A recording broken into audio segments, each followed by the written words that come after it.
Vamos começar com o jogo que acabou agora há pouco. O Corinthians fez 2-0 no Mirassol. Confronto de Série A do Campeonato Brasileiro, né, dentro do grupo do Campeonato Paulista. E o Corinthians levou a melhor. Passaram até agora duas equipes mais tradicionais do estado de São Paulo.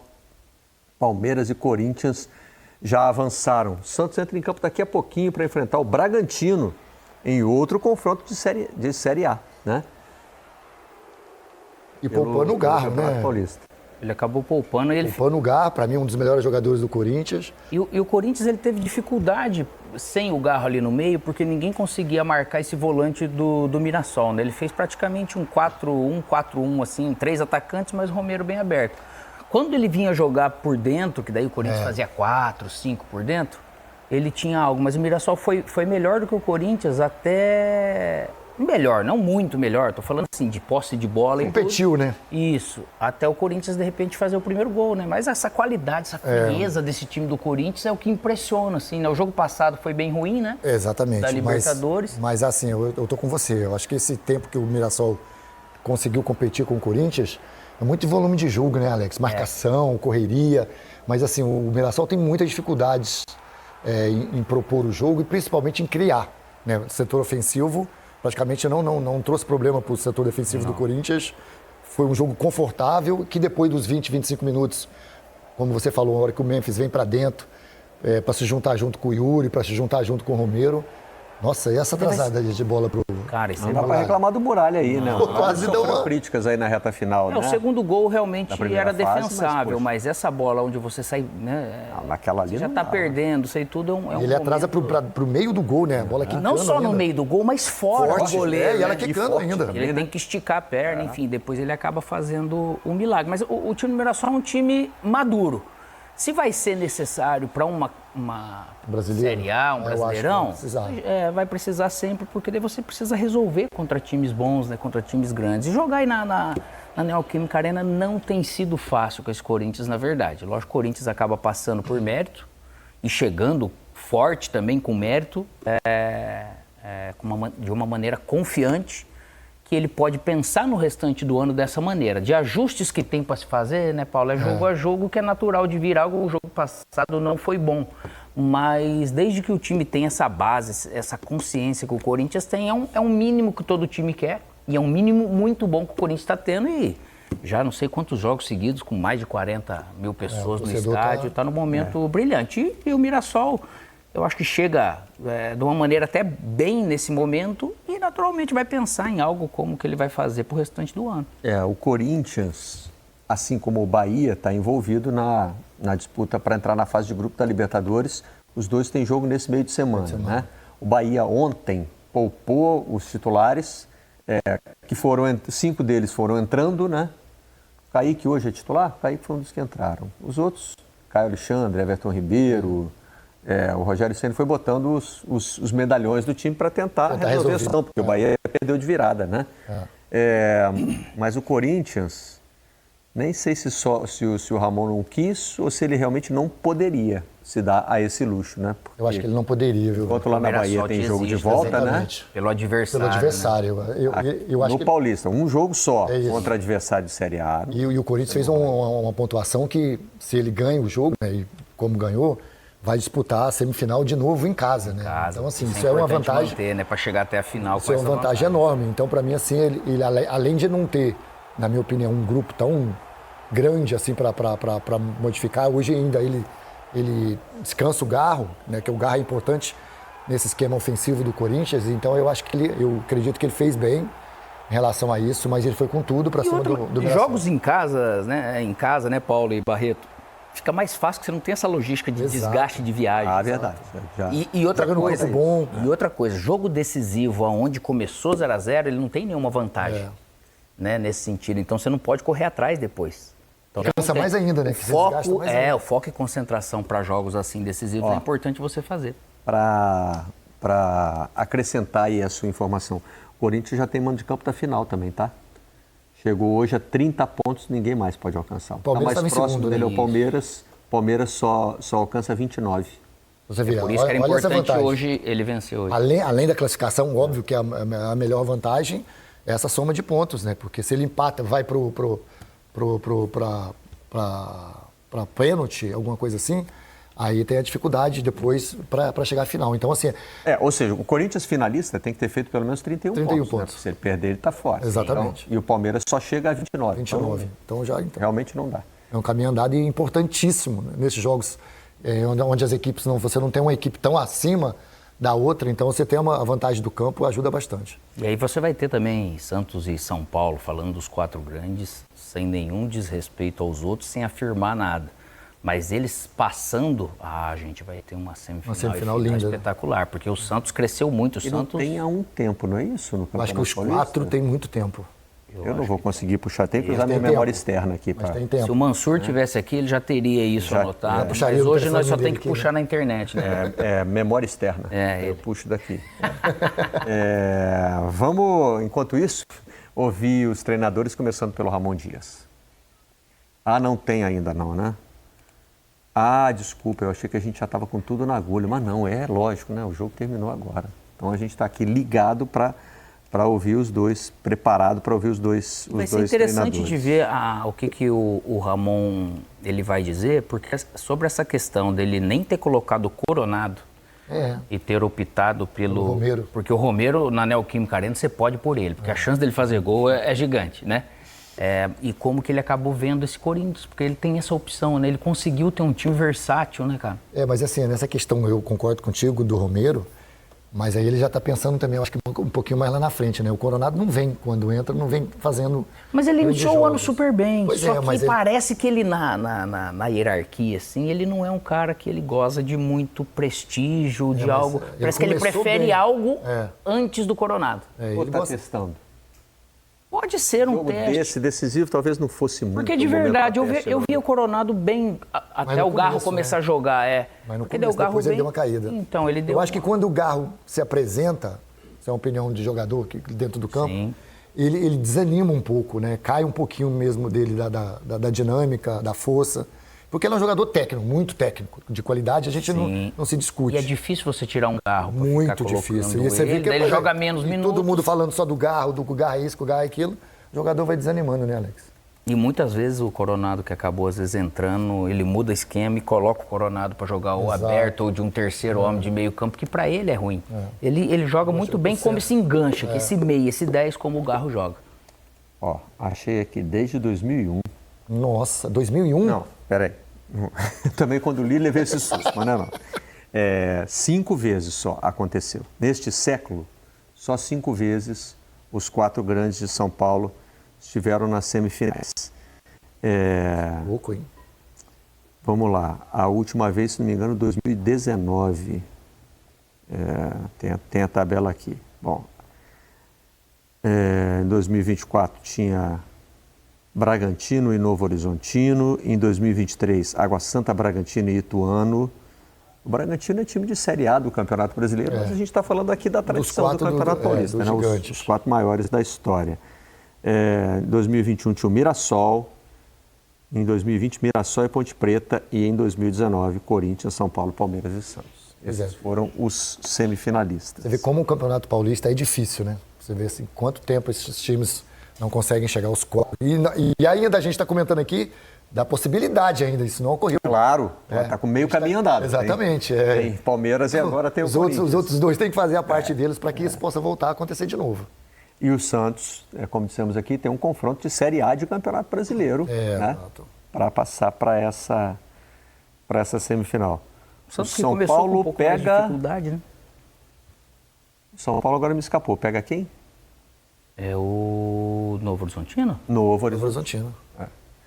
Não é um confronto de Série A, mas é quase, né? Quase. O Novo Horizontino está sempre 2 anos, na vaga, né? Por 2 anos. Time que é super bem treinado e é um time que dificulta. Eu acho que os dois melhores, se for ver, eu acho, né? Que é a questão do Mirassol, Novo Horizontino, porque o São Bernardo também foi super bem, saiu ontem, né? Pro Palmeiras. E em termos de desempenho, a gente está vendo o Corinthians talvez mais consistente nas atuações de alto nível, que tomou esse susto aí. Esses 2 sustos, né? Nos jogos Foram só também dos jogos ruins, né? que foi um adversário que ensinou, acho que muito para esse Corinthians, que é um adversário inferior, e o Corinthians permitiu que ele desse trabalho.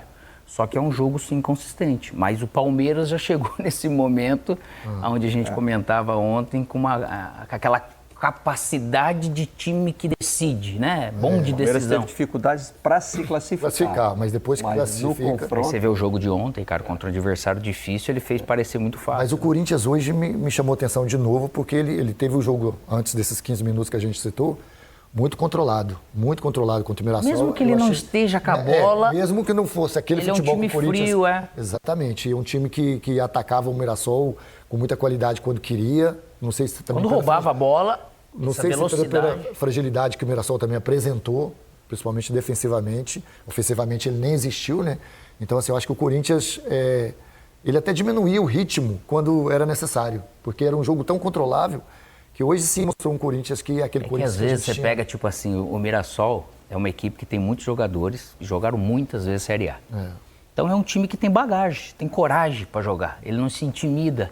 Só que chega em algum momento, essa questão da camisa, ela acaba pesando, é impressionante como acontece, sabe? Mas eu vejo o time do Mirassol, ele muito bom, só que ele tem jogadores com capacidade de incomodar. Só que nessas roubadas de bola, com a velocidade do Yuri principalmente, o Corinthians conseguia dar esses estirão que é mais rápido do que a defesa do Mirassol.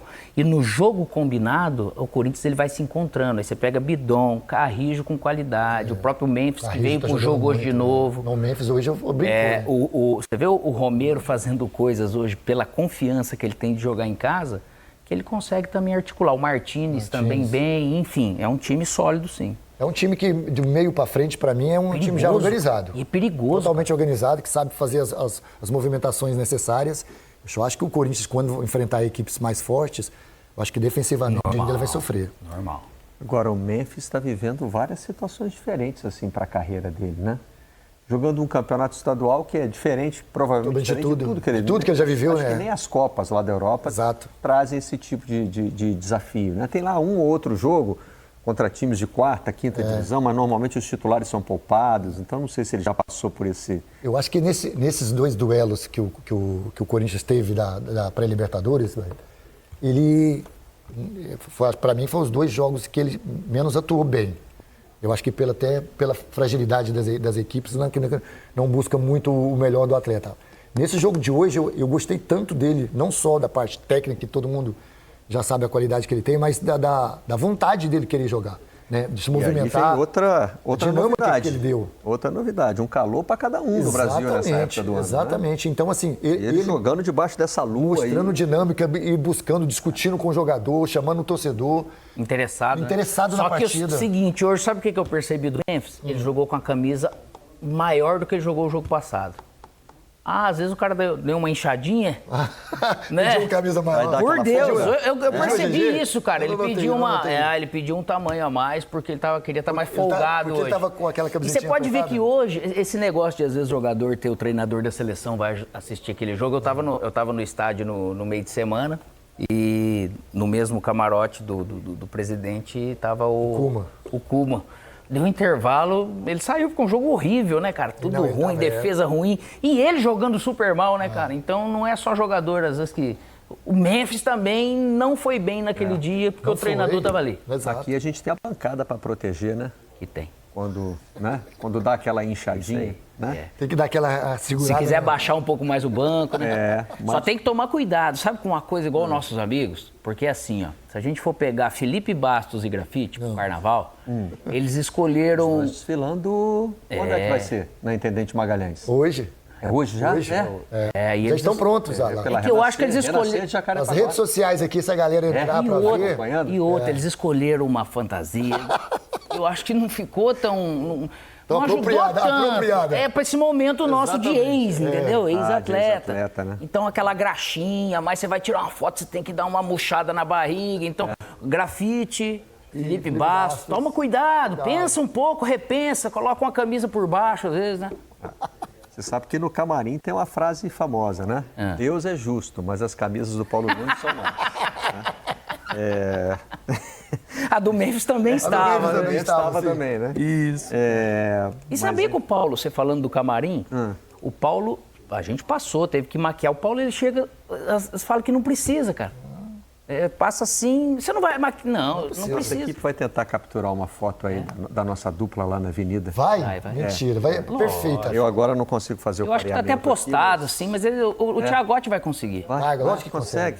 Consegue. Eu acho que é legal fazer homenagem. Merece. A foto é bonita. A foto é bonita. Eu gostei. Assim, e outra, hashtag troca de passe, que vocês quiserem passar depois pra ver, eu acho que vai ter mensagem boa. Pra isso e pra saber o que tem dentro desse copo aqui que o Paulo Nunes colocou. No carnaval? Dia de carnaval. No domingo de carnaval eu chego aqui com o Alex com esse copão ali, sentado, reclamando de Todos os programas ganharam, né? No carnaval baiano. Tá com sede? Não! Bebe água! Bebe água, né? Paulo Nunes tá coçando a sola do pé dele aqui, cara. E por falar em beber água, tá com sede, calor, etc., nem os jogos à noite acho que estão conseguindo espantar o calor dessa época do ano. Porque o problema desse calor é que ele fica abafado. Aí não tem campo natural, campo sintético. Se bem que ontem teve uma novidade interessante na entrevista do Felipe Luiz, né? Na entrevista coletiva depois do Clássico pelo Campeonato Carioca.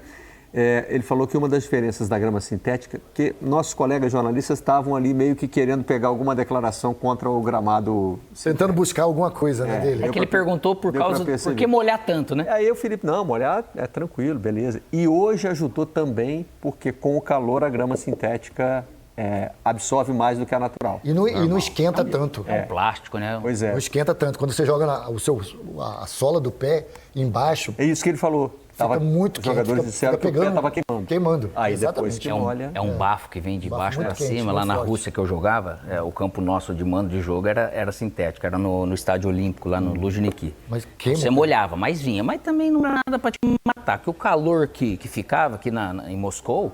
Ficava mais de 30 dias com 40 graus. Eles trocaram o Luzhniki na Copa? Não. Era natural? Não, por causa justamente do frio, né? Então tem até a questão da neve? Da calefação, para não derreter, para derreter, e até nos campos naturais. Então derrete a grama, a neve no gramado natural e no sintético, e em volta está com neve. E na neve tem também a história de não sentir o pé, mas aí pelo efeito contrário, né? É terrível, cara. Aí é do meio para o excesso de frio, o pé fica meio dormente. Dormente todinho. Do meio para frente é absurdo. Eu costumava falar. Tinha um jogador nosso, Adriano, goleiro, que a gente ia fazer vários jogos lá na Europa e estava com neve. O Adriano, lembra o goleiro do Flamengo? Sim. E aí tinha que tomar um meio conhaque. Só que o Adriano tomava 4 conhaques, já entrava na fila várias vezes. Ele pegava o conhaque dos outros parceiros para esquentar mais rápido. Mas isso na Rússia aconteceu uma das vezes, mas até porque desgaste muito grande de um determinado jogo, os caras falaram, Alex, toma uma dose de conhaque. Opa! Eu nunca fui de beber, mas o conhaque realmente ajudou a ribar. Para dar aquela Só que você não pode tomar um copo inteiro, né? O que me chamou a atenção foi que não foi o Emiliano que respondeu a pergunta, ele não descartou de imediato usar os 3 zagueiros. Parecia tão consolidado o esquema do Corinthians, parece até o esquema do Vanderlei, hein? Isso. Parece que tem aquele losango, né? Um 4-4-2 com uma formação no meio campo que lembra o losango do Vanderlei. Eu acho difícil ele utilizar.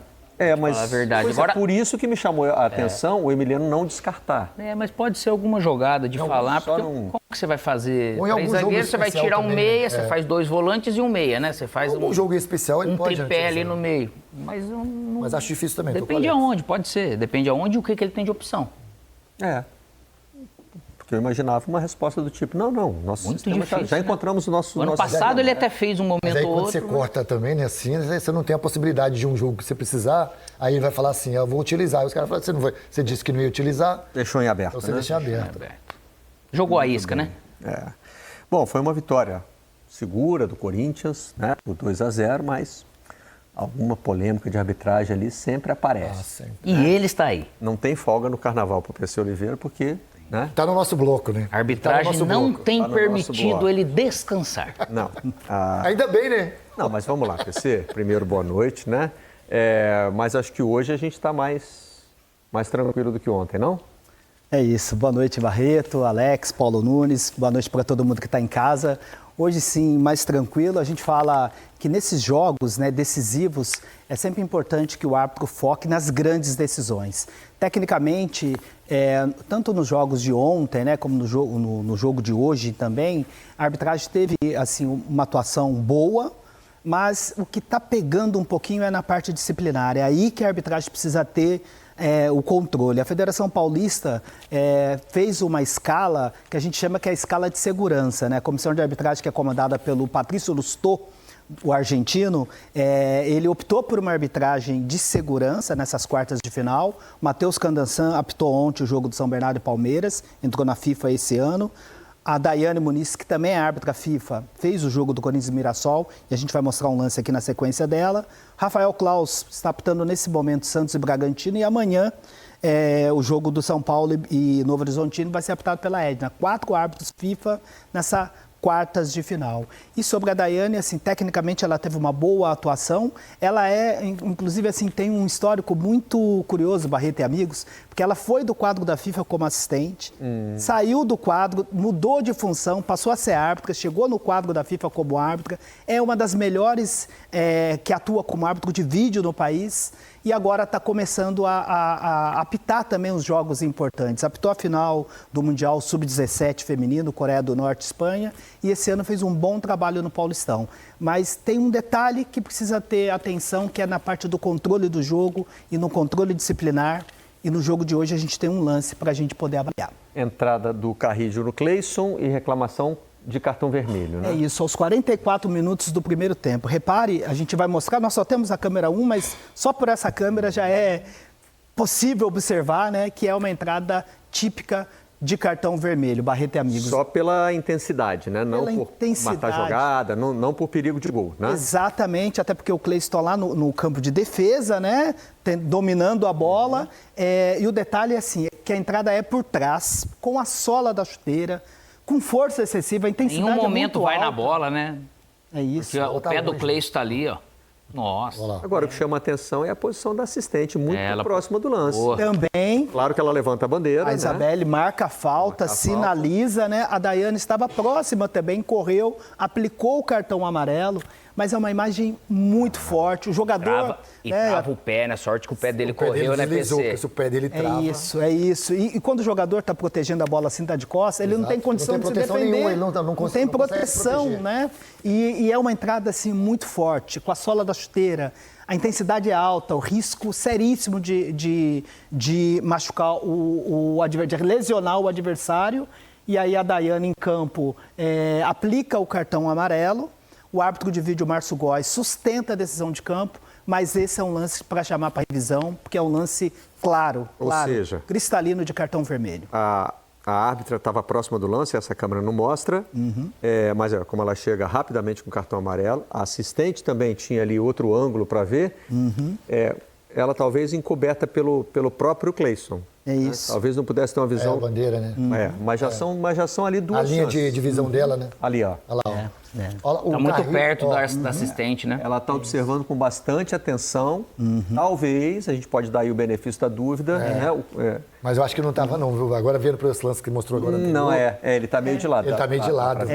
E assim tem... E a árbitra também. Ou seja, tudo isso aí foi interpretação. Acharam que era para amarelo. É isso. A assistente, a árbitra e o VAR.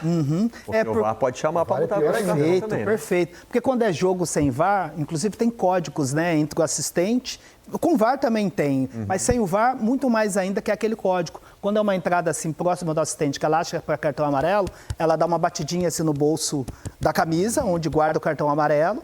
E quando é uma entrada para cartão vermelho, normalmente bate assim no bolso da bermuda, que é onde a árbitra guarda o cartão vermelho. Ela nem sinalizou, apenas marcou a falta. Normalmente essa sinalização é quando o árbitro está muito distante, vem correndo pedindo uma ajuda. Talvez, desculpa, mas talvez ela já pudesse ter visto a árbitra correr com a mão no bolso para tirar Exatamente o cartão. isso. Exatamente isso. Assim, a Daiane tinha a condição de observar a jogada, tomou a decisão no campo de jogo, mostrou o cartão amarelo, mas o debate para esse lance é a atuação do VAR.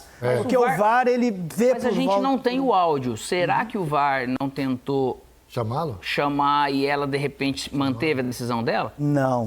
Acho que é muito provável que o VAR, né, tenha sustentado a decisão de campo, porque se eu estou apitando o jogo e o VAR está lá com posse de imagem, tá vendo essa imagem, e está me chamando para revisão, mínima dúvida. Não haveria negativa do campo de jogo para não ir ao monitor. Então, ali é uma decisão que... Porque, né? Por mais que a gente já esteja com o VAR há um tempo entre nós, sempre tem gente confundindo, né? O VAR o VAR tem que chamar, não sei o quê. O VAR só chama se discordar do juiz, né? Ele não é obrigado a chamar para vir tirar dúvida. Mas concordou com ele. Né? E o árbitro não é obrigado a também a seguir a determinação. Era isso que eu queria confirmar com o PC. O árbitro pode não ir, pode falar, não, eu vi o lance com clareza, não preciso de vídeo. Até pode, mas é um risco deve, né? muito grande, não deve, porque você está contando com um elemento da equipe de arbitragem, que é o VAR, que está vendo a imagem por vários ângulos. E para o árbitro de campo negar a ida no monitor é muito difícil. Normalmente ele pode até ir ao monitor, como foi no jogo do Internacional ontem. Ele foi chamado no pênalti de Valência, ele vai lá, analisa essa possibilidade de analisar, e ele pode até manter a decisão de campo. É porque o Grêmio ele teve a confirmação, né? O Daronco fala que... O Grêmio, o VAR não chama, mas o Daronco decide ir. É outra coisa que pode fazer também. Pode fazer e pode, tanto o árbitro decidir ir ao monitor, com a divulgação do áudio, a gente vai entender o que aconteceu ontem, como o próprio VAR também pode chamar e falar assim, olha, para controle de jogo, Daronco, vem dar uma olhada, porque é uma situação excepcional, era o último lance do jogo, lance que estava causando uma comoção, e às vezes você precisa ter o controle ali do ambiente, o protocolo permite. Olha, para controle, vem dar uma olhada para controle. Eles usam esse termo. Aí o Daronco vai lá para poder controlar o jogo, porque quando ele vai ao monitor, ele consegue, os jogadores aceitam muito mais uma decisão tomada após a ida ao monitor. Mas no jogo de hoje, muito provavelmente, é quase que certeza que o VAR sustentou a decisão de campo, e aí é onde eu falo da questão disciplinar, porque ontem também teve uma entrada do Lucas Lima, jogador do São Bernardo, que nós mostramos aqui no Flaco Lopes, que ele salta e cai com a sola da chuteira na canela do Flaco, e deixou uma marca muito profunda, lance claríssimo também de vermelho. Então são boas arbitragens na parte técnica, sem erro, sem pênalti não marcado, aquela coisa absurda, mas na parte disciplinar precisa ter um ajuste, né? Precisa melhorar. Esse lance me parece ainda mais claro do que o do Lucas Lima, né? Muito mais. Mais claro. O Lucas tenta, ele está olhando para a bola, tentando dominar a bola, mas é imprudente com o pé esquerdo e entra com muita força. Esse aí não. Esse carrinho por trás, você não tem defesa. Não, em todo momento que volta a imagem, por isso que para mim mais vermelho ainda. Para mim é o que errou mais nessa situação, porque o carrinho do Carrilho, ele dá pro lado esquerdo, a bola tá do lado direito. Então ele não teve a intenção de ir na bola. Ele teve a intenção de acertar. Normalmente quando a gente vai assim, você vai com o bico do pé. Exatamente por trás aqui, ó. Olha lá. Não tem como, ele foi na perna. Não é do Carrijo isso, né? Lances violentos, mas esse lance não tem discussão. Olha lá, a bola tá do lado direito, ó. Ah, bom, eu vou respeitar vocês, porque... A bola tá... Você acha... Não, eu fiquei na dúvida se... Quando o Cleison trouxe essa bola um pouquinho para dentro, o Carrijo achou, dá para mim. Ele joga a perna esquerda para proteção, né? A bola tá seguindo aqui, ó. A bola segue a linha. Tá bom. A bola segue a linha. Tá bom, retiro o meu. Olha lá. A bola segue a linha. Ele olha não lá corre... agora. É porque eu fiquei na dúvida com isso. Como ele traz a bola para dentro, talvez no reflexo o Carrijo tenha pensado, opa, dá para ir. Olha a distância. Mas aqui. ele bota o pé esquerdo logo depois, ó. Ele dá uma ameaçada assim na pisada, né? O jogador sempre bota proteção, né? Para que o cara não faça isso. Para ele ter o controle do jogo, da bola. E um outro detalhe para ser observado, Barreto e amigos, é a forma como ele entra, porque o jogador, por exemplo, estou visando a bola, ele dá o carrinho, percebe que não vai chegar na bola, a tendência é dar uma recolhida na perna. Para tentar tirar o impacto, para diminuir a intensidade. Perfeito. Mas ele não, ele está com a perna em riste, né? Não tira a força. Nossa, é risco de lesão. Bate em nenhum momento. Assim, sorte que o Cleison não estava com o pé totalmente ali. Ele estava no chão, mas o pé dele escorregou. O pé escorregou, porque era o risco. É porque o gramado aí do Corinthians é bem molhado. Olha lá, escorrega, ó, tá vendo? Foi o que salvou ele. Isso, talvez, né, não. Se trava. Não. A gente está vendo casos de omissão do VAR, né? Você já... Acho que você falou sobre isso ontem mesmo, né?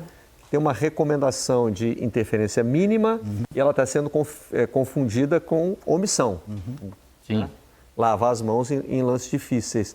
Mas não é numa federação só. Será que a gente está com um problema espalhado aí pela arbitragem brasileira? Eu acho que o início do Campeonato Brasileiro, para a gente, vai trazer também uma boa análise de como vai ser a condução da arbitragem. Porque nos estaduais, nós temos 27 federações, né, contando com o Distrito Federal. Muitas vezes, cada comissão tem o seu estilo de orientação. Às vezes falta a orientação geral, né, que a gente fala da Escola Nacional. Mas se você pega esse fim de semana, já tem caso no Carioca, no Paulista e no Gaúcho. Né? Lances em que o VAR dá uma segurada. E no caso do Campeonato Carioca, o meu comentário sobre a mínima interferência que está sendo confundida com a omissão, ela foi específica do Campeonato Carioca, porque no início da competição eles determinaram, olha, a gente vai aumentar a linha da computação gráfica para 12 centímetros, para favorecer o ataque, e a gente não quer o árbitro intervencionista. Só que, para o futebol, o árbitro omisso, ele é tão prejudicial quanto o árbitro intervencionista. Então, a arbitragem precisa buscar um equilíbrio ali na tomada de decisão para poder entender o que é erro claro e óbvio. A gente não quer VAR apitando o jogo, entrando em lance interpretativo, apitando lá da cabine, como a gente reclama, jogo parado toda hora. Mas lances específicos como esse, claro, que chega numa fase final de campeonato, graças a Deus eu tive essa oportunidade de apitar muitos jogos decisivos. Às vezes o árbitro ele quer ter um pouco mais de controle, ele não quer, entre aspas, estragar o espetáculo, mas ele precisa ter o compromisso com a regra do jogo. Ontem a mensagem foi essa. No Vasco e Flamengo, né? O Alex até no começo falou, não, estou achando que é cartão laranja, né? Que ele pode ser amarelo, pode ser vermelho, depois até mudou de opinião vendo os lances, né? Para mim ficou mais entradas claro. de sola. Não, as duas entradas, para mim, que eu concordo com o PC, as duas entradas poderiam ter sido expulsos, o Wesley e o próprio Verratti. Só que aí eu estava trabalhando no jogo também, eu acho que em outros momentos, não sei se você concorda, PC, eu acho que foram cartões exagerados, assim. Exato. Eu acho que ele poderia ter controlado, conversado mais, porque eram faltas... Ele tentou usar, eu acho que o cartão para disciplina, não foi? Ele poderia ir lá na frente se complicar. É porque... Ele tenta usar o cartão amarelo para o jogo, ele tem que entender que o vermelho está ali. Está ali na frente, exatamente. É isso. Exatamente. É porque muitas vezes, Paulo, a decisão que você toma no início do jogo, você estabelece o limite de que forma você vai conduzir o jogo e você manda uma mensagem para o jogador. Então, se a Wesley tivesse sido expulso, certamente não seria necessário os outros cartões, porque os jogadores aí iam entender a mensagem do árbitro. Agora, quando você mostra um amarelo numa entrada daquela, você está mandando uma mensagem, gente, isso aqui é para amarelo. E aí o jogo fica pegado, e foi muito pegado o jogo de ontem, principalmente acima do tom ali, principalmente o primeiro tempo. O Felipe Bastos, que entende do assunto, né? Estava aqui com a gente e falou assim, ó... Eu já até coloquei meu tornozelo pra cá com o Felipe Bastos. Chegava junto, Felipe Bastos. Ele falou assim, quando o árbitro não deu o vermelho pro Wesley, o Verratti foi na jogada seguinte. Já foi, eu falei isso na transmissão. Eu falei, ele já foi com a pressão. E ele foi irritado. Ele botou a barra aqui, né? E ele foi irritado. Irritado, ele Você tem que ter o controle, mas se tomou uma chegada, você vai também irritado. Eu acho que um negócio importante de tudo isso que o Barreto estava falando e a gente conversando sobre a arbitragem, porque teve a mudança, né? A saída do CNM, aí criou-se aquela... E às vezes o pessoal em casa fala, poxa vida, mas não tem milagre, né? A gente falou, é um processo que seria também com o CNM de poder você ir corrigindo. Porque tem uma questão, eu acho, também de você ter afinidade entre árbitro e equipe de VAR, né? De confiança. O Brasil está demorando um pouco demais? De repente esteja, né? Para algumas coisas... Mas é importante, né, PC, acho que falar para o pessoal que não é um processo de melhora, de treinamento, de estrutura, né? É o que a arbitragem precisa, é o treinamento constante, é a repetição, né, de ações no campo de jogo. E só trazendo um pouquinho, eu estive recentemente em São Paulo, num curso de formatura dos jovens árbitros, e bati papo com o Lustô, Patrício Lustô, durante um bom tempo lá na Federação Paulista.